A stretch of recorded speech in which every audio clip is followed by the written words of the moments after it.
Hello, horror fam, best friends, and ghoulish knights, and welcome to the 12th episode of Murders with Mertens. I'm your host, Joe, and this is a podcast about horror, monster movies, cosmic horror, body horror, the horror adjacent, thrillers, the supernatural, the psychologically terrifying, scary films in general. Each episode, I sit down with a guest and discuss one of their favorite scary films so we can gush about everything that makes it just so damn cool. Viewers, thank you for your support. Don't forget to like, share, and subscribe if you're so inclined. It all helps to get the word out and bring some much needed love to this fledgling podcast. So let's not waste any time in diving into things and introducing my guest for this evening, Philip J. Woodward. Phil, how the hell are you? I'm doing all right. I'm I'm having an interesting day, as you know, that we talked before the actual show, but I don't think Yeah, the people need to know about that. But I mean, not at all. overall, things are good. Good. I think I just got confirmation on my Steam Deck, which is exciting. Nice. My boss was gracious enough to give it to or to give me the money to purchase it because for my birthday. So Okay. uh Damn. it was Nice kind of boss. a gracious gift from him. I'm excited, Yeah. so that should be fun. Yeah, So that's things are good. sick. Things are good. So, what's the first thing that you're going to try out on that sucker? So this has actually been something I've been thinking about for a while, and honestly, I don't know. I really want to play Control. Um, so that could be something that I play on there. I tried to play the Switch version, I was and just going to say, yeah, it's got to run better than the cloud streaming Switch version, right? yeah, well, I mean, the hardest part is that you set it down, it pauses, then because you don't think about like turning something off when you're playing on your Switch, right? You just Right. turn it on and then start playing. Oh, hey, something happening. Turn it off, set it down, resume playing when you get back. So with the cloud version, you can't do that. You set it No. down, you leave it. You got to reload the cloud version. You don't know if it's saved or auto saved or when it last auto saved for you. So yeah, it's not the best thing in the world. I feel like there's a place. I think I haven't tried it obviously because I don't have like a ton of Xbox products, but uh, from what I've heard, you can play the Xbox version of a game on your phone and then stop playing and then resume right where you were on your Xbox. Now, I don't know if that is like hanging in the cloud, like they've got it buffered in the cloud right where you're Right. playing, or if people that I've heard talk about it are saving and then reloading right where they left off. But the way people made it sound is like they were just picking up and playing Huh. as soon as they did something. So that's the kind of cloud solution that I think more platforms need is something to where that information is saved to your account and buffered in the cloud until you start playing something else. Because let's be honest, like we're paying for that service. Like we're not I think for Nintendo Online, we're paying for that. So I don't know. I don't Yeah. know. Well, anything's got to be better than trying to play Control on a launch PS4. So, that thing chugged, and getting that revamped version in the one month. What was it? February last year, I think, for PS Plus. PlayStation. Yeah. Yeah, that was great. It was finally being able to play it in a very playable, very pretty way. It's a hell of a game. Enjoyed the Yeah. hell out of that one. And I just watched a great tutorial video, not a tutorial, but like a in-depth video on Digital Foundry. Mhm. It was like, can we make games play similar to the Xbox Series S on our Steam Deck? And Control was one of the games on there that played well and they got it running well. So I'm gonna try and use the settings that they put up there and Okay. get the game running decently and smoothly, but handheld. That way I can, you know, chill at lunch at work or something like that and get through it. Yeah. Well, Because I've been wanting to finish it for a while. yeah, it's a hell of a story. I think it has a lot of influence and inspiration from things that we are both mutual fans of for sure. Well, you Um, mentioned it a little earlier, that cosmic horror kind of element for oh yeah, sure, right? oh yeah, it's kind of dripping that and dripping style. I mean, Oh my God, god. holy I shit! it reminds me a lot of there's a show called Warehouse 13, Oh yeah. um, where there's like these cursed objects, and each episode is about a cursed object or whatever. And that's like when I first started hearing about Control, like that's kind of the idea that it gave me. Obviously, once the game came out, it's very, very different. But yeah, that whole idea of like this organization dedicated to cursed objects is just really cool. Yeah, man. Like I said, hell of a story. I can't wait to see what you think of the end. For me, it's been more of the past couple of years, mostly just playing Persona 5 Royal on my PlayStation, and not really a whole lot else. Or if I do, it's then right back into that. But then, of course, this fall we'll have the ability to play that game on the Switch, as God intended in a handheld format similar to Persona 4, right? Or on your Steam Deck, because it's Yeah. going to be Oh, on yeah, that's Steam. true too. That's true. Yes. Yes. So, yeah, much time as I put into that game and still have not completed it, God, it's very, very tempting to just get it, play it all over again while just sitting in bed or something like that. But Speaking of Persona, I would love to see that creator. I know that they're working on like a fantasy game right now, which we still haven't seen as of 2022, and I feel like it was announced in 2017. So it's like 5 years. So I'm very intrigued to see when they're going to finally show us something from that game. But regardless, I would love to see a horror game from that team, ooh, because when you look at Catherine was about as close as we got to something in the horror realm. And if you've never played Catherine, I don't want to spoil anything, but it's a psychological thriller about a guy who's kind of down on his luck and down on um the like relationship that he's in. He's just kind of going through the motions. He doesn't know if he's really in it anymore. And then he suddenly meets this other woman. Well, something happens between him and this woman, and it just goes to a crazy downward spiral. It's a puzzle game, so you're pushing blocks around trying to get to the top. I don't know if you've ever played Catherine. I have not. I just know, Okay. it kind of in vagaries about it, and that's about it. Okay, so yeah, at night you're in a nightmare world, similar to Persona. At night things happen, or you go to another dimension, but you're in a nightmare world where you Mm. fight these horrible abominations. And by fight, I mean solve these puzzles and trying to get to the top before it eats you. Um, and these abominations are kind of like repressed memories. And I don't want to, again, I don't want to spoil anything, but the creature designs are fantastic. There's like giant ants. The other people in the nightmare world are sheep, um because sleep and counting sheep and other That makes things. But sense. That makes sense. but yeah, so it's like the closest we've ever got to like a horror game from those guys, and it's fantastic. It's one of my favorite games of all time, actually.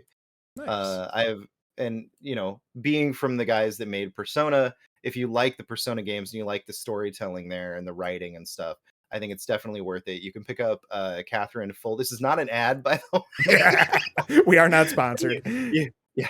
You can pick up Catherine full body on pretty much everything now. I think it's available Hmm. on I'm PlayStation, Xbox, pretty sure and you're right. Switch. So, and Steam, Hmm, Steam Deck. there you go. That's uh, right. At least you haven't declared yourself God. You're not oh quite my drunk with God, power yet.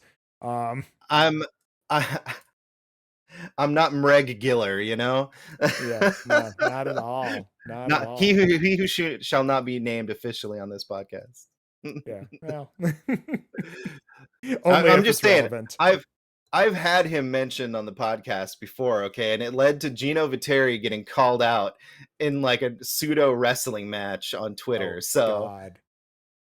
I Okay. Well, don't mention his name frivolously. yes, yes. We'll try to save it for a special occasion or something. I don't There you know. go. There you go. Yeah. Well, this has suddenly become a video game podcast instead of a horror podcast. So I guess I should probably, bring up the If thing that we're here to talk about. Tonight's topic: 2002's Dog Soldiers, written and directed by Neil Marshall, his first feature-length film. Phil, what's your history with this movie? All right, so I my history with this movie is interesting. I didn't see it until later. I think I was probably like 2006, 2007, so about 5 years after it came out. Um, Big horror fan my entire life, and I love werewolf movies, even though like I get a little bit tired of the Native American tropes that follow werewolf movies around. Yeah, that gets a little old. It's just Just a kind of little. like, it's kind of like Burial Grounds. Like, can we stop? Yeah, Thankfully, I can't think of a movie that's done it recently, but the whole Indian burial ground thing can go away. I would appreciate that. yeah. Um, It had its time, and it became a horrible, horrible, stupid trope yeah, we- that we can do better. thanks for all my indigenous peoples, please. Yes, yes. um, we anyway, so I was recommended it by a friend that I trusted. He used to work at like, did you ever have that guy that worked at the video rental store growing up? And most people probably don't even know what a video rental store is now, but you'd Just us go olds. and he would yeah, exactly. But he would always like know, exactly what movie to recommend, and it was always totally awesome whatever he recommended to you. Like, he's the one who recommended Donnie Darko to me, Nice. Dog Soldiers, and a ton of stuff. Did you ever have a guy like that, or a woman There like was the that? lady who ran the video store that we always went to uh, back home growing up, and would have been like probably mid to late 80s when that one became our store. And there was this uh, lady that worked there that was like always super nice and super, accommodating and everything. And I don't remember a lot of recommendations. What I remember from my, childhood video store experience was just constantly staring at the box art on horror Oh movies. my god, and and absolutely. really the only time we ever rented something like that was if there was going to be like a sleepover or something, because that was always the thing. You would get scary movies for that because you'd spend all night staying up late scaring the shit out of each other, and that's what you did. um but yeah, VHS box art for horror films, especially 80s and early 90s stuff, phenomenal. Absolutely. That's awesome. Yeah, I walked in, I was telling him that I really loved The Descent. The Descent, one of my favorite movies. And he was like, "Oh, have you ever seen Dog Soldiers?" And I was like, "No, what's that?" And he's like, "Well, it's same guy, same director. It's even got, some of the same cast, or not, like in the way that you would think. The more the monsters, Um, and you should check it out. It's totally cool." And I was like, "Okay, I like werewolf movies, so let's jump in." And yeah, here we are on a podcast about it because Yeah. it's one of my favorite movies. One of my favorite werewolf movies, because as good as the, where American Werewolf in London, or The Howling, and all that stuff is great. There's just something so great about this movie. It's just a really fun, blood-soaked, action-packed movie. Oh yeah, I just described this as aliens with werewolves to somebody the I other day. You know what? I was thinking about saying it, but I didn't wanna be that audacious. No, it's very much aliens and Evil Dead mashed up with werewolves in all the best Absolutely. ways. Um, Absolutely, yeah. You've got the homegrown campiness of something like Evil Dead, but mhm. yeah, you've got the multiple military men action side of it like you do in Aliens, for sure. Yep, yep, and even lines that seem ripped right from those films too. So, Oh, man. um, I've never watched an interview with Neil about this movie, but I have to imagine he mentions Aliens at least once, right? yeah, you got to figure he's a fan, like Yeah. many of us are. But yeah, yeah. For me, it's a very similar story with this film. I had seen The Descent, thought the world of it. Probably IMDb'd this guy, said Dog Soldiers. What the hell is that? And I would have seen Descent using at the time Blockbuster's version of Netflix, where they would mail you DVDs. Um, and so that would have been instant. Okay, look up on the Blockbuster website. Okay, add that to the queue and play. And holy shit, this movie is so much fun. It's like you said, it's very much that homegrown Evil Dead vibe. Like we are going to get some friends together and we're going to make ourselves a movie, right? Yeah. And in some ways, it definitely looks that way. It's Neil Marshall has definitely grown as a filmmaker for sure. But I mean, but I don't even think he had. I'd love to know how many digital effects were in the movie because I don't think there were any. And if there yeah, were, they were very basic. yeah, Like the like really cheesy compositing of clouds going over the moon or something like or that. something. Yeah. Yeah, and that's about it. Yeah, because everything looks practical as hell, and that's great. Yeah. That's what makes a movie hold up well over time. I mean, shit, the Star Wars prequels definitely get shit on a lot for how they Oh just my do god. not look good, So especially if you watch them in 4K now. I Um, I literally was watching the Revenge of the Sith like two, mhm. 3 nights ago. And with Obi-Wan coming out, I haven't revisited those movies for years, if not decades at this point. And I wanted to go back and watch them. And I was watching it, minding my own business. My wife walks in and she's like, "Wow, the digital effects in this really don't hold up, do they?" Not one bit. Um, uh, yeah, I mean, some of it looks good still, but yeah, it's just going to look like early 2000s forever. Whereas Dog Soldiers could be from the 70s, it could be from the 80s, 90s, whatever. But yeah, I mean, I seriously, would absolutely peg it for like a mid 90s film if it wasn't for the fact that it was made in 2002. Shout out to your Spawn Wave mug, but or not Spawn Wave, Spawn on Me mug. That's great. yeah, I just I just want to say, love Khalif. friend of mine, Khalif Adams, really great guy. Yeah, love Um, Khalif. He's a hell of yeah. a dude. I was gonna say friend of the show, but I was like, this isn't my show. No, no. Maybe someday he'll be friend of the show. There are uh, definitely some mutual people that we know. So yeah, no, absolutely. I just want to say, real quick, I was looking at the on Google for like digital effects stuff on the film, and I just found out it's got a 4K Ultra HD release that just came out on the 14th of this month or of last month. huh. All So right. if you're Well, if you're because into that it, check it out. Scream Factory or whatever the the one company is that puts out these really cool box art covers on their releases, but oftentimes really shitty image quality. That's the Blu-ray that I have of Dog Soldiers right up there. Nice. And it does not look good. It's it's a film that's pretty grainy as it is, and Yeah. just is not. I would love to see what a Yeah, 4K, because you have to imagine they've done some like upscaling stuff to it to get maybe. it to look Yeah. better. I don't know. I don't know. There's Um, God, I can't remember who I was talking to about this, but the last David Lynch feature, Inland Empire.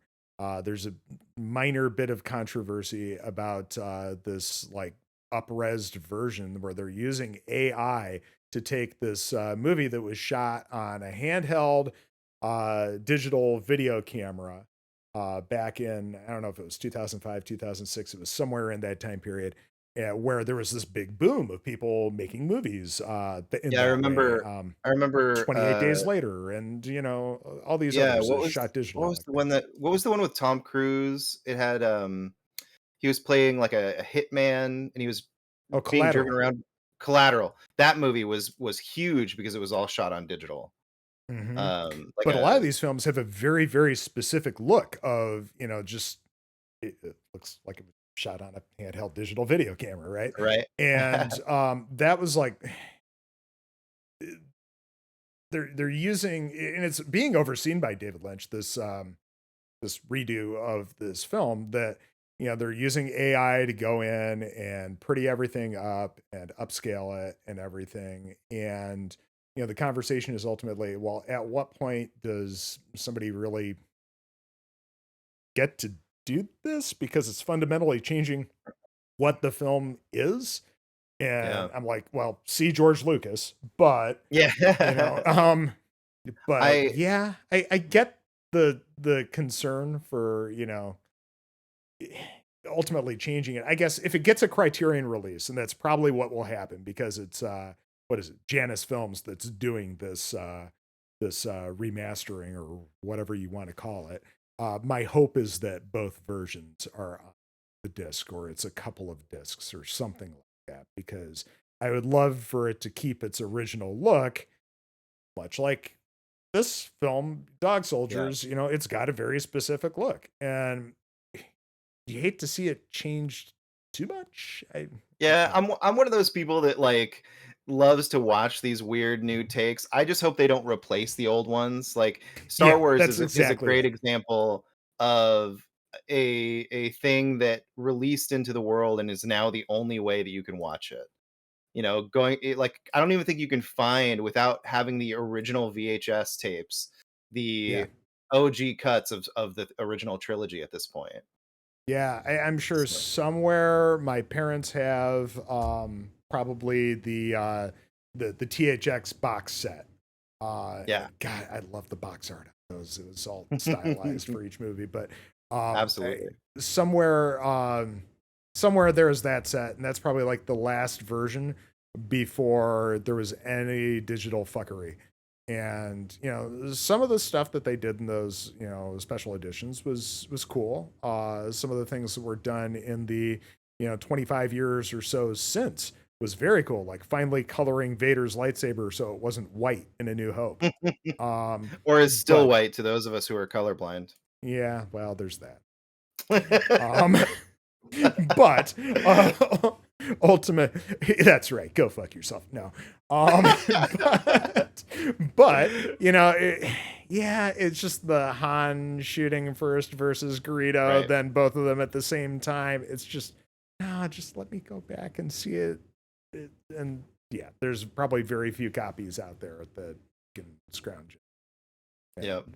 maybe there's stuff somewhere on YouTube or something, I don't know.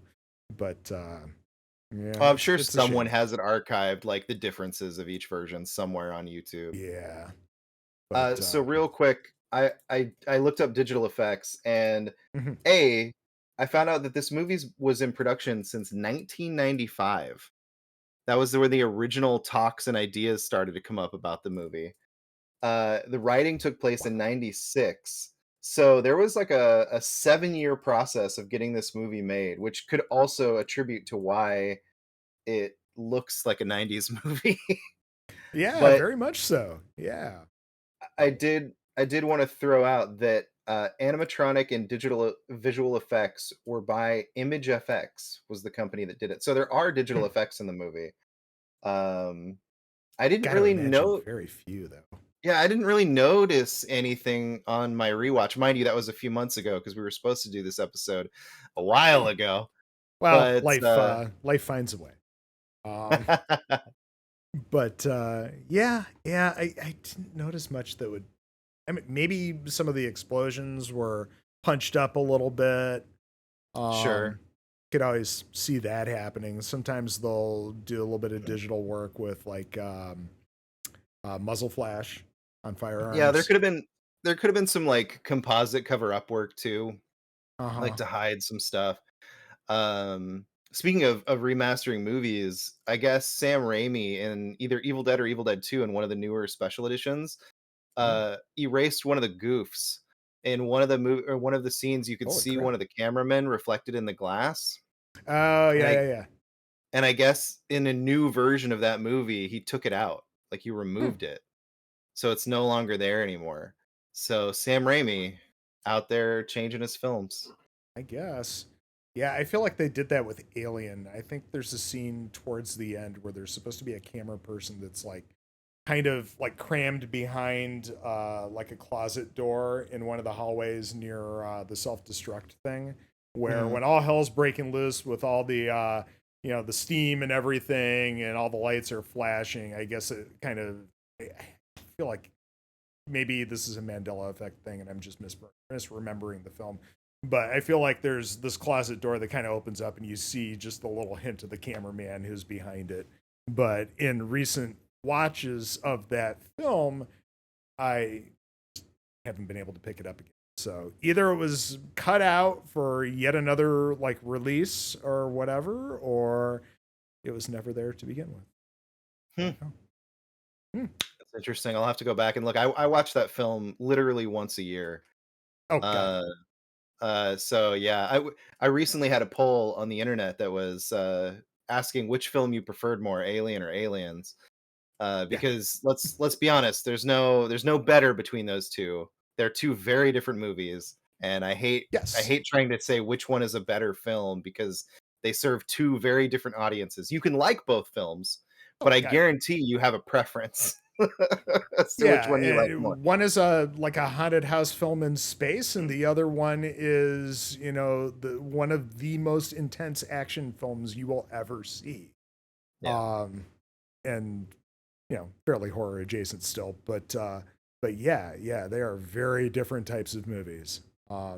And then there's Alien 3, which always has a warm and fuzzy spot for me. Hey, Um, I was very happy that somebody backed me up on Aliens 3 on yeah. that Oh, I thread made my because dad take me to that movie. I was in junior high, and I'm sure he was bored to tears because he had no idea what the hell was going on. But oh yeah, I made him take me. that's awesome. So I gotta say, jumping into the film, Yeah, I let's just we should probably do that. I mean, we yeah, at some point here, but yeah, I kind of figured the conversation would play out this way. That's all right. That's all right. That's what people come to these things for, right? I had forgotten how much I love werewolf shit. I fucking love werewolf shit. There's not enough good werewolf shit. There's not.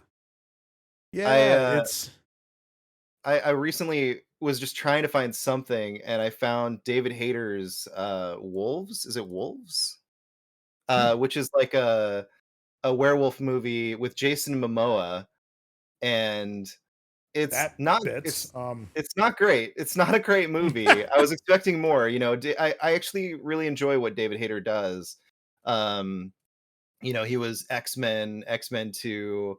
He wrote a bunch of movies, and uh this was something I was hoping was going to be good, but I'd never heard of it. I knew he was working on it back in the day, but I forgot about it and never watched it because I never heard about it after he said he was working on it. So I finally decided to watch. I think it's from 2014. I think I said that. Okay. Um, but I finally sat down and watched it. Not a good movie, Ah, but that's a it's shame. still it's still fun, in the sense Yeah. of we need more werewolf stuff out there. I think Hey, the we most got recent one, werewolves within. Come on now. yeah, that's literally what I was just about to say. Is I think the most recent movie is Werewolves Within, which is a really fun movie, even if it is a little predictable. Of Um, course. but But it's very yeah. fun. Bless Josh Rubin. Yeah, The man's a saint. And can't wait to see what he does next. I think he's got some film that he acted in recently, but I don't know that he had any part in writing it or anything. But it's supposed to be about him as like a serial killer and him taking his most recent victim on some road trip or something, and there's all right. something more involved with it. I don't know. This Um, sounds great. I'm in. Let's go. yeah, yeah. I'm probably totally butchering what that plot's about, but I'll watch it. Sounds Um, perfect. yeah.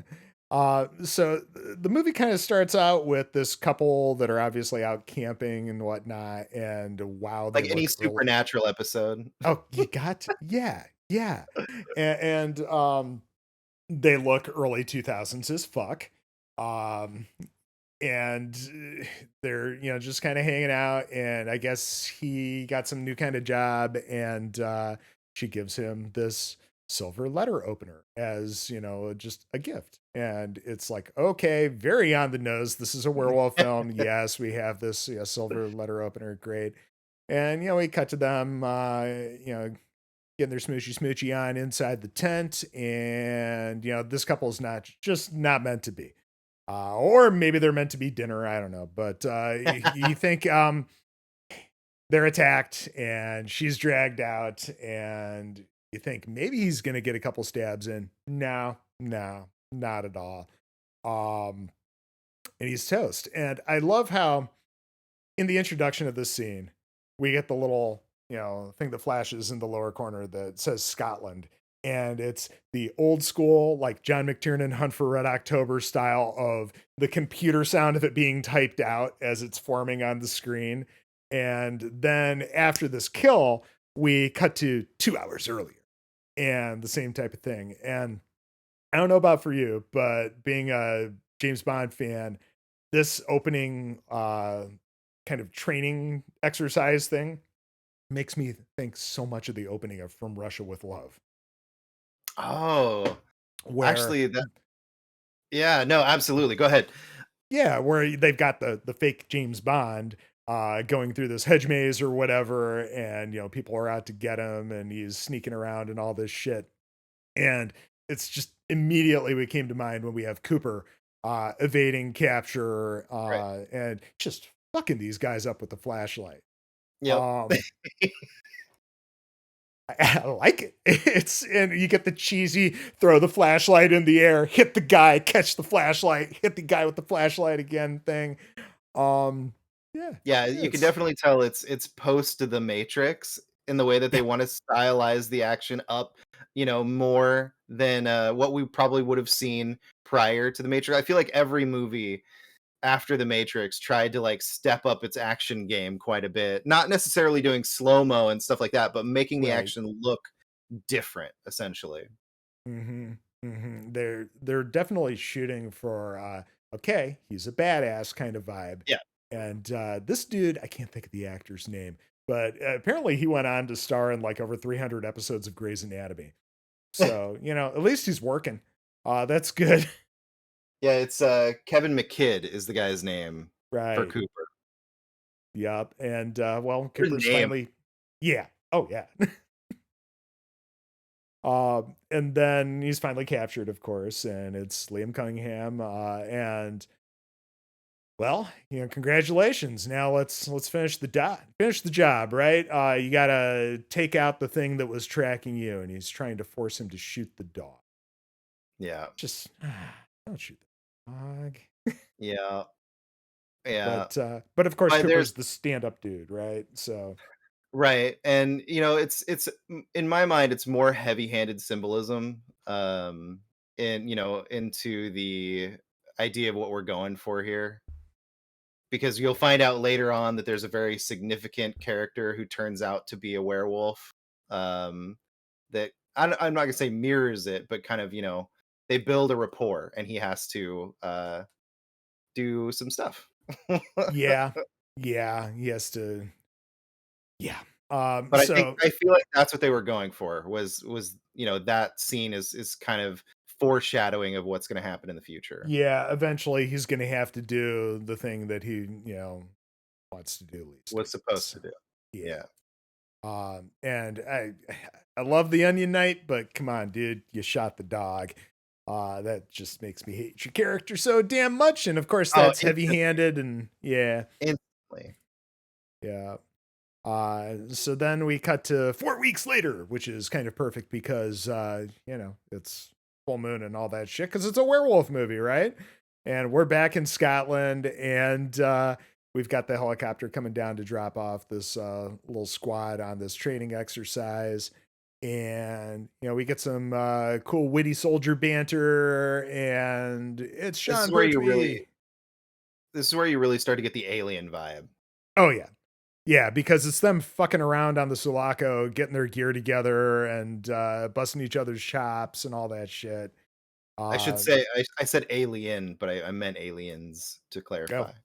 fair enough. Yeah, I mean, there's a little bit of fucking around and busting each other's chops in that one too, but yeah, not as much as aliens for sure. Yeah, not the Um, same, different. no, not at all. So we get Sean Pertwee as Wells, the leader of this little squad, and you know, he's kind of great and everything, and he's the son of a doctor. So, you know, you can't hold a whole lot against this dude. Um, so they, you know, get their shit in a pile, and there's the moment where he gives his watch to, I think it's Spoon, right? Um, who God, forgot his watch. yes, I believe so. I'm unfortunately all these characters besides like the two or three main people get confused. Yeah. But Oh, I think seriously. it is. Spoon's the only one that I remember just because he's got a lot more personality than the others, and you know his death is a little bit more significant. Future That's true. spoilers, but yeah, he gives him his watch because you know Spoon was an idiot and he forgot his back at the barracks because they're all, you know, synchronizing their watches, you know, like you do. And so they get their shit in a pile and they head off into the woods on their exercise. So, you know, they eventually they're around their campfire at night and they have this great like sinking of the USS Indianapolis scene from Jaws type of situation where they're just going around the group and talking about what scares them. Yeah. And well, here's where you get the wonderful fucked up story from Wells, because it's always got to be the guy who's, you know, the ultimate badass in the group, has the, you know, over the top sobering story about his mate who went and got a tattoo right before he died, and it was a horrible explosion, and the only piece of him that was really recognizable in any really significant way was the piece of flesh with the fucking tattoo. Because of um course it is. yeah, yeah. Oh, if nothing else, it's just a great, cool story to tell around a Yeah, campfire and no. scare the shit 100%. out of your people there. And then we get some incoming cow that just drops like a ton of bricks in front of their fire. Um, it's fucking gross, and I love it. It's so another thing that this kind of beginning sequence reminds me of is Predator. Yes. And this scene in particular reminds me of like the boar dropping down into the camp in Hmm. Predator. Not obviously very different like in context because the cow is dead. But that's just kind of what it reminds me of is the boar suddenly coming up in the camp and Yeah, then especially things after they have this conversation about what scares you. right, They're all yeah. trying to be big tough guys and everything, and then this thing drops down, and it may have been Spoonie, but maybe it was somebody else's. Like, I think I just shit myself, and Yeah, that sounds yeah, like a very spoony line. yeah, yeah. Um, and a few of them fire off a few rounds, and somebody makes a comment, "We've got blanks, you idiot! What are you doing?" Um, but yeah, it's very very clear something is out there and something is watching them. So they decide to, you know, kind of get their shit in a pile, right? And here's where we get the that weird composite shot of clouds over the moon that I was bringing up earlier, and it reminds me of Evil Dead so much. All those different shots of So clouds, much. you Yeah. know, covering the moon, and it looks both simultaneously awful and awesome at the same time. Just because it's very, very old school horror film, and Yeah. yeah, and And this might that be, could have been the digital effect of this movie. yeah, it could be. We'll never know. We'll never know. There's probably no way we can ever find out. So we'll just leave it at that. Um, from here we get one of those first scenes of, you know, there is something watching them, and it's all super grainy and black and white to indicate that it is not human. And yeah, it's good, it works. um AKA a very high ISO black and white film. um I now this we were talking about digital. I don't believe this was shot on digital. I believe no, this movie was shot on film. But I'm not 100% sure on that. But it would make sense if they're able to turn up the ISO really easily that it was digital. So it wouldn't surprise me. I wonder if there's a thing about that. Anyway, um I used to I used to be a camera person. Like I used to work in a camera shop and used to teach camera classes and stuff. So the whole switch over from film to digital was really interesting for me. I'm sure. And then a bit of backlash and going back the other way for a minute, and Yeah. that, yeah. Um, let's see here. I think this is where we also get a little bit of okay, Ryan is out there and he is watching them as well. Um, and I think we get an off-screen kill here of one of Ryan's men. I think maybe this is when his group of special forces dudes is attacked. Um, but the kill happens off screen, and that's always fun in a movie like this because it just helps build a little bit more tension of the unseen horror, right? Right. Um, and I'm sorry. Go ahead. I was just gonna say which movies don't do enough anymore. Like Yeah. we were just talking about Werewolves Within, which I think does a great job of doing it. But I watched the movie that's just the guy that did Morbius. Did a movie I think called Life prior to Okay. Morbius, and it's a movie that Yeah. takes place in space. It's got a lot of Mhm. alien vibes, but man, they show you that monster like right off the bat. I kind of wish they would have held off on showing that monster a Yeah, little I still longer. have yet to see Life. It's on a short list of things I need to watch this month, but I think Nightlight is covering it actually. But yeah, I don't know why I've never seen that film. Definitely seems right up my alley. But Oh, it was fun. It was really good. The digital effects were fantastic. cool. Um, and I thought it was a really unique idea. It was one of those things where I just kind of wish they would have played a little bit more with that aspect of the unknown. Yep, yep. Being a fan of the cosmic horror genre, all about that unknown, unseen type stuff. Yeah, it makes me Um, wonder if Alien had come out today, would we have seen way more of the alien? yeah, I think the same could be said about Jaws. They would have fixed the fucking robot shark, and you would have seen it a hell of a lot more, and the film just wouldn't have worked. No, Jaws is an interesting calamity of misfortune that ended up becoming, the whole reason the film worked. Hmm. There were so many things about that movie that were supposed to happen a Well, different and way, and yeah, and I think it's such a wonderful, happy accident slash um, educational opportunity for a young filmmaker. yeah, Um, because I mean, Spielberg has definitely grown over what 40, 50, no, 50, almost 60 yeah, years of a almost 60 career. years. Um, where I mean, the guy's he's pretty much a fucking film like master. It's but yeah, can you imagine if everything had just worked right and you see the shark in every single shot and it just doesn't have any of that tension and it would have been just kind of a middling okay thriller at that point. Yeah. No, And absolutely. And honestly, we've seen those movies. I mean, they exist now, like yeah. 47 meters down or whatever, the one with the woman who's like under the sea, or like she's Mhm. underwater and they get trapped and they're trying to survive. Like that movie has great tension in the sense of they're underwater and you don't know if they're going to survive. But as far as the shark stuff is concerned, like they show you a lot of that stuff way too early, way too much for it to Yeah, really be as startling as it could be.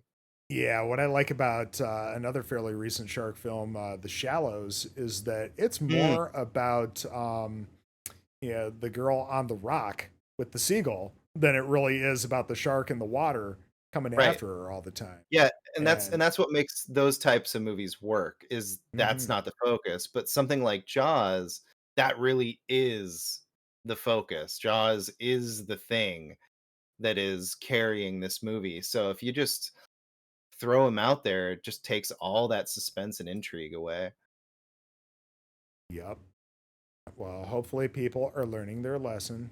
Obviously, they're not because we're getting, well, crap. Uh, I think this is where our squad comes across the remains of Ryan's Yeah. squad. Um, there's the line about, natural causes my ass, and somebody holds up what looks like a steak, um, Yeah, just of from the viscera, but and probably then is an actual steak though. it probably is, that was covered in just a little bit of extra goop, and we're just gonna say this is, some human remains. Sure, why not? And then we get one of my favorite tropes in horror films: somebody just popping up out of the woodwork, just out of, what seems like nowhere, and also in a way that really has no logic to it, as far as just the overall space that they're in and where the other characters are and what they can see. It's like you had to have known that he was there. You had Mhm. to have seen him. But no, he just pops up and scares the shit out of them. I mean, And that's like every single time you're watching a movie or even playing a video game where like an entire room has been cleared and then all of a sudden the character turns around and then gets smacked in the face with something. yep, yep, yep. I I gotta think say, I love it. I think the best use of that I've ever seen is in The Last of Us Part 2 when you go into the house and there's this is minor spoilers for The Last of Us, so I apologize. You go It's into been this out for a house, couple of years. Come on. right, right, and you go to use the workbench. And if you're Yes. careful enough, you can actually hear them. And it's like the most gratifying thing in the world because you're not just suddenly hit with it, you hear them talking, you hear them running. So you have time to get out of the menu and do what you need to do to survive. And it's so gratifying in that way when we've seen so much media that's just like, oh, all of a sudden you're just knocked out.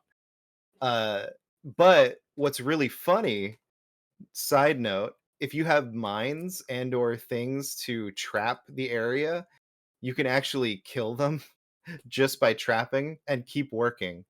You don't even need That's funny. That's really funny. yeah, it's not like they spawn inside the room. Like they literally have to come through the doorway. So if So you good. if you trap the room, they die just like anybody else, and you can just continue working. Oh, that's good. If I ever get to a place emotionally where I can play that game again, Oof, then yeah, because it's a lot. a lot. It's a You lot. think the first one's gonna take it out of you? Oh no, just wait till you play that second one. But yeah, I'll find myself probably trapping whenever I can around workbench areas because I can't remember which one that is. I just remember that it does happen, but Yep. I'll end up doing that over and over just to see if I can make it happen. That's cool. God, I love that sequence is designed in such a way that, like you said, they don't just spawn; they actually come from somewhere in the Yep. house. That's fucking amazing. Ah, first Yeah, time I've the ever heard of that. I love it. All So right. yeah, Liam Cunningham, Ryan, he pops up and he's wounded and he's just raving.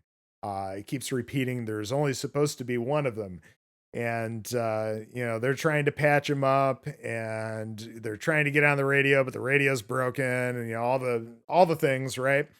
And somewhere you hear somebody talk about how this training exercise is the Kobayashi Maru.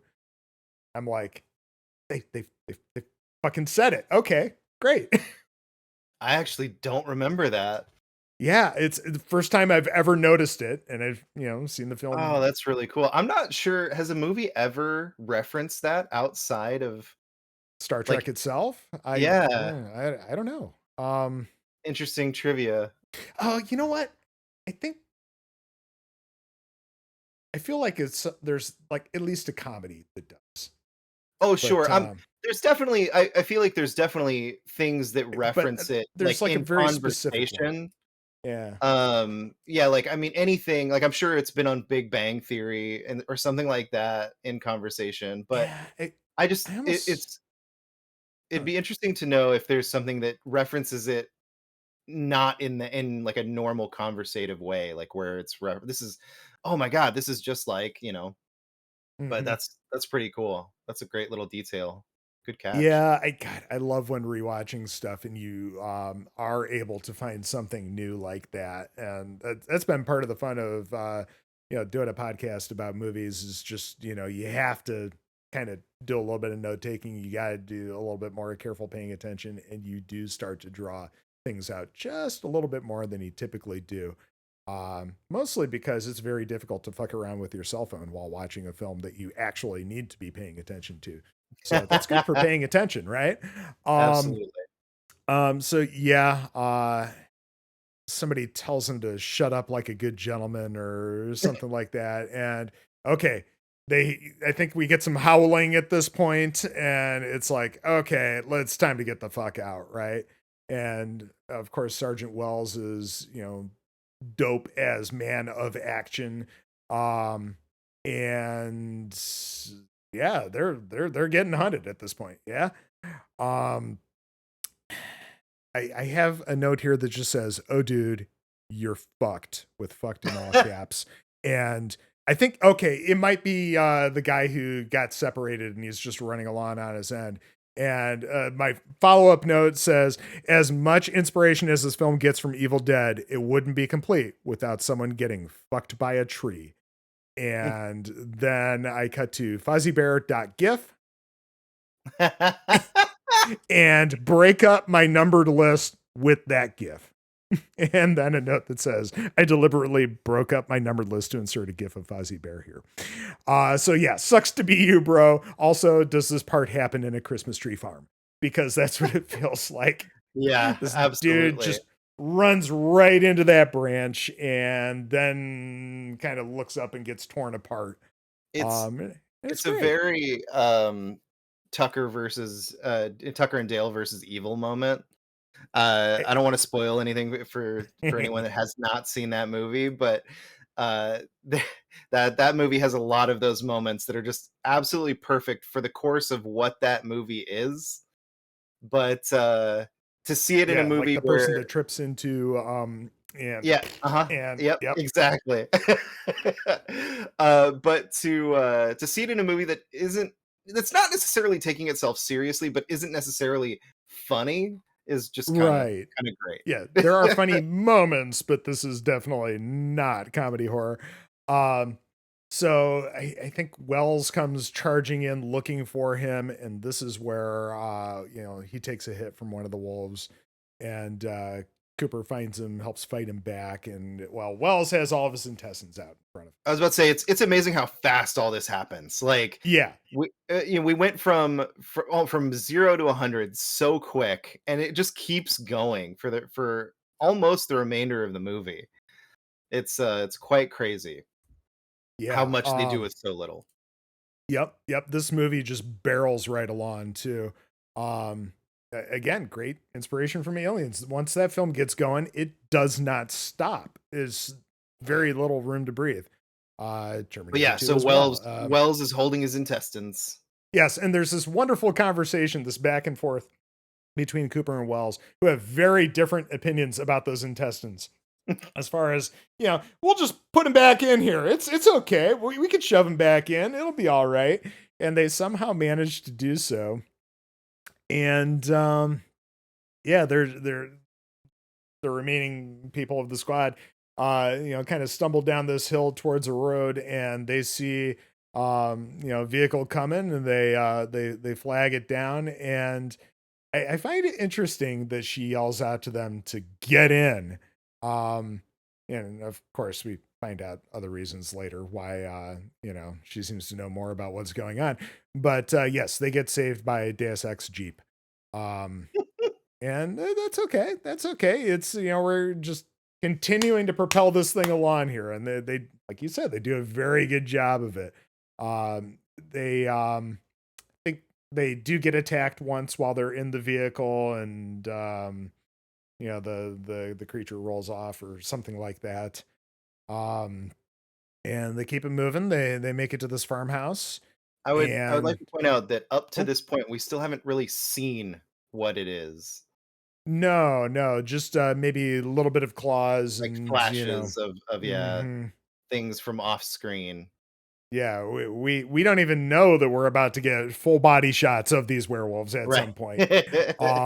But yeah, they've kept it, the old school way of building that tension by, keeping everything sort of in the shadows and all that. That's great. Um, so they get to the farmhouse and they get to meet the cutest dog ever, who, probably just loves sausages or something because, well, some stuff's about to happen. Um, and and they have this whole little thing about, hey, don't eat any of this food. This isn't my house, and hey, we're soldiers. We see this stuff in front of us. We don't know where our next meal is coming from. This is what we do. And they're about to go out and get back in the vehicle and take off, but well, that Land Rover or whatever it is fucked.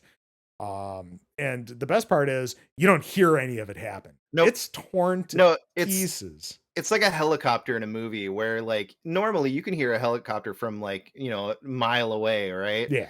But in movies, it's just all of a sudden the helicopter is there and you hear the propellers. Is it like, let's Mhm. even say there's a cliff, right? And the helicopter crests over the cliff's edge, and that's when you start hearing the helicopter. Right. Yeah. Um, so, yeah, the vehicle's trashed and, Which is honestly is really smart because, like, not having to show that is mhm, very good because then you just have this set piece of something that leaves it all up to the imagination. Like, how did they do this? What happened? right. Instead of having it happen in the moment. Yep. And I think it's Cooper and Spoon that are outside, and they see what's happened, and they notice, oh crap, they're in the tree line, and they hurriedly try to get back inside, and shit just falls apart at this point. Which is Um, kind of funny because she just told them not to eat anything and all that stuff because it's not her house, but this house is about to get fucked. oh yeah, oh yeah. Um, so they're trying to barricade the door, and Wells's intestines are falling out again, and the dog is like, that looks good. So he starts tugging at them, which is, yeah, that's the scene that happens. That's a um scene. yep, and you've got the claws reaching in from around the door, and all that, and they finally manage to fight them off, and you get the great gunfire through the mail slot thing and all Yep. that, which is just a ton of fun, and they would all be just deaf as a post, yeah, from all this gunfire from inside the house, but whatever. um Movies don't care about realistic no, guns at no, all. Shooting not in one bit. cars, shooting in how yeah, like, they don't care. Not at all.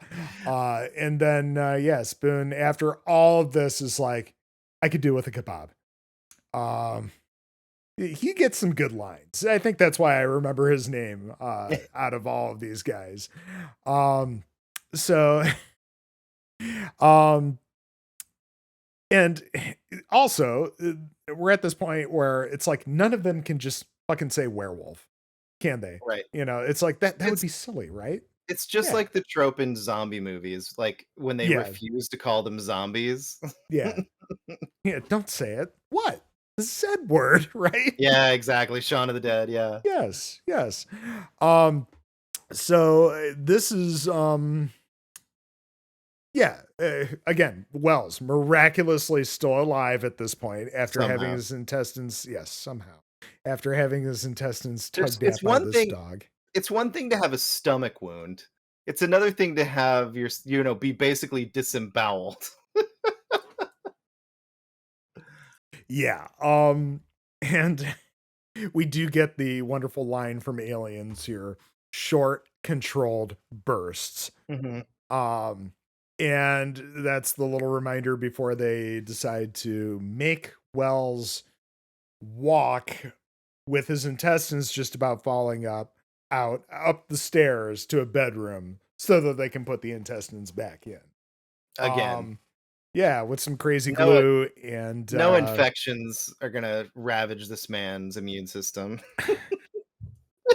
I mean, he seems to be doing okay so far. So Yeah, but let's yeah. be honest, there's another reason why he's doing okay so far. Yes, because of course he's been attacked by this werewolf, so of course he must become one. Um, and their patch job of his gut is graphic. Oh, very Um, graphic. oh yeah, it's bloody as fuck. And yeah, we basically have a conversation about how werewolves are real, yo. Um, and of course, we get plenty of hints that Ryan, Liam Cunningham, is turning as well because he was in horrible shape when they found him. Right. Now he's doing quite a bit better here. Seems to have a lot of his fighting spirit back, and he doesn't seem to be so terrified any longer. And let's see here. I think this is where Cooper finds the photo on the mantle, and he takes a look and puts it back. And I'm not entirely certain what we're supposed to gather from him looking at this. Maybe just the count of the number of people versus the number of werewolves that they're encountering, because that does come back later. Right. Conversation about the photo, but let's see here. I I think this is where now, had they blown her vehicle up already? I think that happened while shit was all going out of control. Didn't they like punch a hole in their gas tank and he throws a flare at it or shoots it or something, and we get the whole "my car" thing. Yeah. But Even though the car is basically done already. right, and I Um, don't think she necessarily knew that because she hadn't gone outside. right. Um, But yes, I do believe that that happens either in the next part or in that whole madness part. Yeah, because again, contact, and they start firing, and you got the mail slot again, but this time Claw's trying to come through, and Right. somebody's got a hammer, and they're smacking at him, and that's always great. Um, and somebody tells one of the werewolves to fuck off, um, which is always fun. Yeah, because why not tell the giant monster that this horrible killing machine that you have no hope of fighting back against to fuck off? I love it. It builds more of the whole, okay, these guys are, ultimate badasses. This is aliens. Yep. Sure, it's great. I love it. Very Private Hudson. But we get a little hint that Ryan has been here before, somewhere around here, which again, just love that. There's plenty of intrigue where I think, I don't know how I want to say this, maybe where they're playing more into him being somebody who is either turning or is somehow involved with these werewolves or something like that. And I think doing a pretty solid job through a lot of this film of kind of drawing your attention away from Megan, their savior with the fucked up car.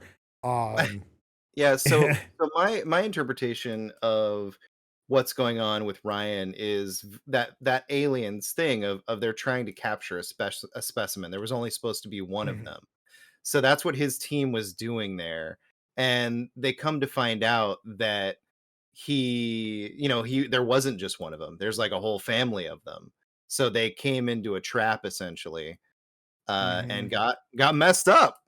So I Yeah, think I yeah. think yeah, they have been out there before and have scouted and they kind of knew what they were getting into, but they didn't realize it was so thick. They thought it was Mhm. just going to be one thing to capture, and it ends up being lot more. Oh yeah, and I also love how Wells, his squad, was essentially supposed to be the bait for this capture, but then the tables were turned, and that's just fun because who doesn't like it when the asshole is the one who gets fucked? Um, so all right, there's another car that's in the garage, and okay, so I guess we're gonna hotwire it. And yeah, there's, one of those move your fucking ass soldier lines and all that, and cutting back and forth to them trying to hotwire the car. You know, And one thing we didn't talk about is the fact mm, that this movie does take place in Scotland, and yes, they all have very thick accents. oh yeah, I feel like for those listeners that may have thought this was like American troops in just training in Scotland, that is not the case. These guys are speaking in the thickest accents you've ever heard. yeah. I'm glad they didn't go the Mad Max route of dubbing it, because they felt like audiences just wouldn't be able to understand. Not that I think this got a super wide release in the U.S. or anything, Right. but you know, um, yeah, I just remember that. I think it was an undergrad. It was the coolest thing ever that they put out a DVD of Mad Max with the original Australian language track, which does not sound horribly different from the dubbed version. They're Right. very understandable. Yeah, absolutely. Well, that's like not to bring up Uncharted of all movies, but they have that joke Yeah, in yeah, that yeah. movie where he's like, "I can't even understand you." It's like, Hmm. "Really? For the Pronunciate most part, I everything think just you can get the fine. gist. I see sounds just fine." Yep. And maybe that's because I have a Scottish friend and we chat on PSN, and I don't know, maybe I could just understand it better, but it just felt like a weird joke for that movie. Yeah, there are very few times, my friend Keegan, that I have to ask him to repeat himself. Just listen, use your ears. Yeah. It's not So very you hard to understand what I'm saying, okay? exactly what he said. Um, so there's a lot of cutting back and forth here of them trying to hotwire the car, and somebody is obviously killed, because we get one of those awesome tropey moments of windshield wipers and blood. Yep. Um, I always love that shit. And yeah, we have them backing up through the door of the garage and crashing through and pulling up to the house, and there's all this, shit going on, and we get the whole "you're behind me, aren't you?" And because there is a werewolf inside the car with the soldier, and he gets fucked up. And Can't windshield wipe that blood, nope, nope. You got to take a fire hose to the inside of that vehicle. It's very Pulp Fiction at a certain point. Um, so now we get a bunch of exposition. Um, this is a brief moment where things slow down for a little bit in this Yeah, which film. feels a little weird, if I'm being honest. Feels a little Yeah. weird at this point, but it's still fun information, I think. Oh yeah. Yep. And at a certain point, somewhere in all of this, there was a sword that was found in a chest, which is gonna come back in multiple ways. I feel like Love it. that happens when they go upstairs, but I could be Yeah. wrong. Yeah, that sounds about right. Um, and then we get Wells getting up and moving around a little bit, and he's doing pretty well for someone with with his guts super glued inside of him. And then we get a moment shortly thereafter where Ryan finally starts to turn, and he runs off. And we get Wells delivering this great battlefield commander speech, and that's pretty cool. Again, I will watch anything with Sean Pertwee in it. I think he's fucking awesome. He made such a great Alfred on Gotham, and he was one of the only good parts of that show. It was not a great TV show, but yes, made an awesome, awesome Alfred. Um, Yeah, I think I made it through season 2 of that show, but yeah, he's definitely, a great Alfred for sure. oh yeah, especially like the comics and video games and so on, where they lean a little bit more into him, being former SAS, Right. and just being a little bit more of a badass than just a stuffy butler. Um, like it. Yeah. Um, so somebody, I think it's Megan, gives them the idea that they're all out in the barn. We gotta fuck that up. So they devise a plan to load up the vehicle, which the No werewolves have. questioning it at all, by the No, way. not at all. No, they're just okay. Sure, they're in the barn. Got it. Sure. Cool. You saw Um, them all, every single one go into the barn, and for some reason, not us. Great. yeah, yeah. Thanks, lady who saved us. Maybe just because she ultimately did rescue them there in the beginning. Maybe they, you know, feel like she deserves a little bit of trust because of that. I don't know. But they load the vehicle up with a bunch of tanks of something. I don't know if it's supposed to be like propane or what. But they basically drive it into the barn with a trail of gasoline behind it. And you get that great shot of Cooper running back from the barn while the flames run the other direction. And barn goes boom. And well, to very little effect because, of course, the werewolves were not in the barn. No, it was literally her creative way to destroy any semblance of them being able to escape. Yep. And an excellent way to get them inside the house while everybody was distracted because we get that horrible "it's that time of the month" line. Um, I mean, really, I mean, to be absolutely fair, there is something very much aligned with werewolves and Sure. motorcycles. I mean, Ginger It's Snaps is a great exactly that's is a in my good note right version. here. Yes. That is a good version of this. Yes, yes. But yeah, it's an absolutely cheap jab in this film. And yeah, she gets a bullet through the brain before she's able to turn. Um, and she's basically dead, I guess. So, because I guess you're not really coming back from a head wound like that. As opposed to the other types of wounds that people are coming back from in this film. I think we totally glossed over the point that the Ryan Wolf, when he was making his escape, got run through by that sword because Oh, yeah, you that, said it was gonna come back later, but yeah, and yeah. it very much does. So yeah, we've got the wolves. They're going berserk in the house, and you've got Wells and Cooper holing up in separate rooms. Cooper's in that bathroom. He's got like the can of hairspray and a lighter, and he's trying to, fight him off with that.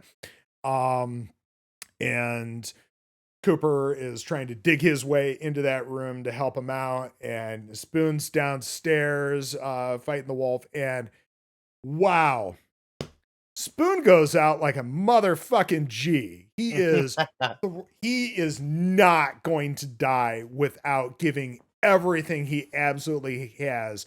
He's having a fucking fist fight with a werewolf Yep. and throwing everything that he possibly can, screaming at this thing. And finally it gets the better of him. And Which is kind of weird when you think about it because of how fast everyone else gets taken out, but it's still yeah, a great scene. maybe it's more toying with him just a little bit, playing with its food and all that. But you get that great line just before it takes Spoon out. I hope I give you the shits, you Yep. fucking wimp. And he spits on him, which, yeah, I don't care for people spitting on people in movies. Yeah, It's the just, spitting is definitely unnecessary, but that line is fantastic. oh, yeah, it's, yeah, it's good. Um, and then Wells, realizing what he's up against and what's going to happen to him, he makes that final sacrifice, and he's no more. Just trying to save Cooper because Cooper's like the last of them at this point. And Cooper's in the basement, and he realizes, oh shit, Ryan's here, and we know it's Ryan because he's in full wolf form and that sword is still sticking out of his chest. And this is where in the basement we find a lot of remains and, gear from hikers that have been taken out over time and all that stuff. And also the silver letter opener. Um, and Ryan grabs Cooper, and with the sword protruding from his chest, starts jamming it into Cooper's mouth, and you hear it scraping through his teeth. That was it's a bit much, a little hard to take, but I do like it. Shout out to the And sound effects crew. oh yeah, oh yeah. And Cooper, I can't remember if he gets a line in here or not, but he does jab Ryan uh basically in the head with this letter opener, and that seems to do the trick. It just takes him out. He almost starts glowing where he gets impaled with it. Um Maybe but burning. Maybe yeah, burning. that could be. Yep. And yeah, basically that's it. Cooper walks off with the dog that somehow was left alone throughout all of this. Um, but yeah, we get credits with some of Megan's snapshots from her camera, which is always fun. But yeah, that's basically it. Dog Soldiers, no post credit scene. It's pretty tight and tidy film. I can't even remember what the runtime is, but it moves quickly. Yeah. I actually don't that's one of the few things I don't have up here is the runtime. 105 minutes. Okay, yeah. So Super tidy. little over an hour and a half. Yeah. That's all So right. I not like bad a at all. movie that respects your time. Um, Yeah, and it's not without its problems. You definitely can yeah. tell it's somebody's first film, but it's so much fun. It's a great movie. If you just want to turn your brain off and have fun, Yeah. and that's why I love it. It's so funny because it's like the polar opposite of something like The Descent, where The Descent Yeah. is, I mean, one of the most suspenseful and like gut wrenching movies to watch. This is uh way less suspenseful, way more Mhm. fun, and guts literally get pulled out. Oh yeah. Yeah, and The Descent definitely has an additional level of technical proficiency. Oh Um god, yeah. it's just leaps and bounds an improvement in that regard. Not that Dog Soldiers is bad by any stretch. It's just It's just yeah, campy. yeah, and this It's a dude has campy first obviously film, grown from this movie to that. So which is crazy because I feel like it's his next film, right? Like I think it after. is. Yeah. So yeah, so his first movie was Dog Soldiers. Obviously he had some shorts and stuff for probably Mhm. college and stuff. But then it goes straight into The Descent. So he went from Dog Soldiers to The Descent, which is crazy to me.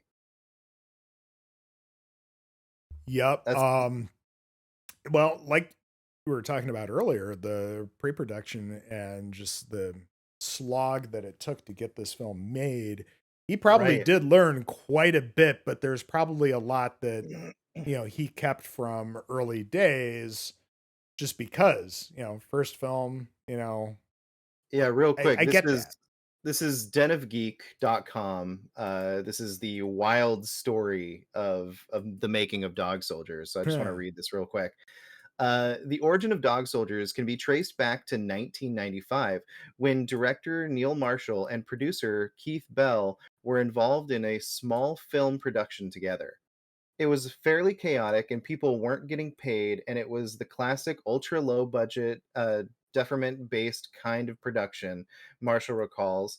It was great as a learning experience and a first feature to be involved with, but it was clearly not a way forward as a going concern of making films for a living. It was there that the pair made a pact to work together on a feature of their own, with Marshall directing and Bell producing, and ended up being Marshall's Soldiers versus Werewolves concept. Marshall had first drafted the script in 1996.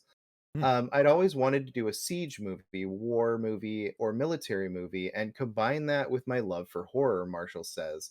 He did exactly that. If you were to walk in late on Dog Soldiers and miss its opening scene, you might be forgiven for thinking you were watching a war movie.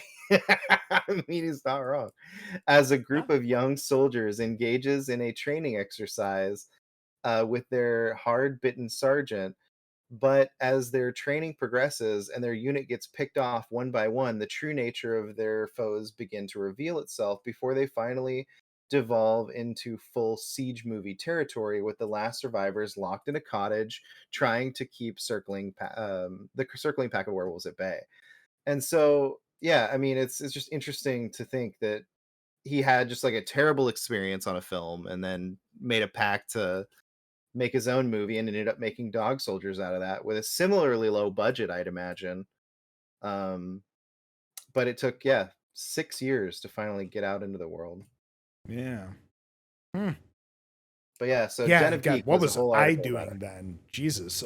They started this when I was in high school, and then I was meandering through an undergrad career at some point by the time it finally came out. Wow. Hmm. Yeah, Yeah, wild. I absolutely love this film. Neil Marshall has gone on to do, quite a bit of other fun stuff. He's really well known for a few episodes of Game of Thrones. It wasn't the Blackwater his. Yeah, Blackwater and The Watchers on the Wall were the 2 episodes he Yeah. did. Yep. Yeah, he's an interesting cat. Yeah, most recently, and I think there's a reason that it's his most recently. I mean, his personal film, The Reckoning, obviously in 2020, but Hellboy is probably the movie hmm, you can kind of point to as a recent big budget movie that he worked on, for better or for worse. yeah, I have not seen it. I know there were a lot of people that were hating on it like crazy, basically because it was not another Del Toro Hellboy film. Um, but I've heard a number of people say that the David Harbour one is a little bit more in the vein of the original comics. So I don't know. Um, I think the movie has its ups and downs. I think that if you want that more lighthearted version of Hellboy, that's not this movie. But I also don't feel like the darker tone of this movie really helped it in any way. hmm. Um, I think overall, it's a movie. Aren't they all? Aren't they all? It definitely has some great special effects. It's definitely shot in interesting ways. It looks good, but I don't know if it has enough substance to really carry it. I mean, obviously they haven't announced a second one, so Right, right. Well, I don't know that it really did all that well. So yeah. It's there you definitely one go. of those reboots. It's really hard. I think they need like that next reboot to just get a younger cast in there. I think that getting Harbor in there was not the greatest choice just because how many movies is he really going to want to do in all that makeup and everything? It was honestly very similar to Ron Perlman when they chose him. I mean, he was no spring chicken when they put him in that role either. Yeah, So, but at least he had quite a bit of experience with heavy makeup. So yeah, absolutely. Yeah, David Harbour definitely not having fun with all that makeup for sure. hmm, But yeah, well, check it out. I mean, if it's free on somewhere to stream, I'd say check it out. I yeah, don't know if I'd yeah. say pay for it, but Nah, nah, that's okay. We'll look for something I'm already subscribed to. That'll work. Yeah. I really don't have much more to say about this the topic film, Dog Soldiers. I just think it's a fun as hell movie. I love all the very clear inspiration that's in it, and it would be fun if somebody down the road clearly had this film as their major inspiration for what they wanted to do, because I love the very, very cyclical nature of all that stuff. That's what makes yeah. all this shit fun. But yeah, that's all Yeah, I no, got. absolutely. When you think about the fact that this was his first real film, like, obviously, he'd been working in the industry, and Yeah, I think that's the biggest thing to take away from all this, right? Is that if you want to do something, you literally have to start doing it. You literally have to start learning the process, learning the different facets of how these things are done, and gain that experience. I think the biggest thing that I've learned over the past few years, kind of delving into a lot of different stuff, is the fact that if you ask somebody, hey, how do I get started in this? They'll say, take a class. They'll say, just start doing it. You know, those are the two big things. And when they say take a class, it's probably something like acting. So, for example, you want to get into voice acting, take a class. The reason they say that is because it'll help you learn the different process of what people are looking for as a voice actor, and it'll also give you stuff for your demo reel when you are out there trying to get something done.